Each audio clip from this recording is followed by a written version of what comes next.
नमस्ते।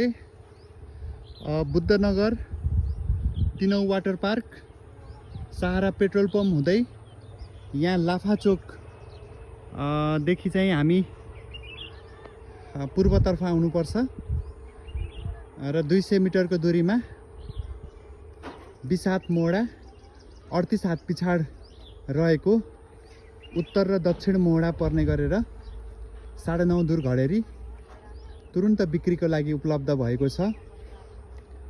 बुद्धनगर मोटीपुर मेन बाटोदेखि 200 मिटरको दूरीमा बिजुली पानीको सम्पूर्ण सुविधा, तत्कालै घर बनाउन मिल्ने राम्रो घडेरी उपलब्ध भएको छ। आवश्यक इच्छुक व्यक्तिले स्क्रिनमा दिएको नम्बरमा तुरुन्त सम्पर्क गरी यस विषयमा थप जानकारी लिन सक्नुहुन्छ। धन्यवाद।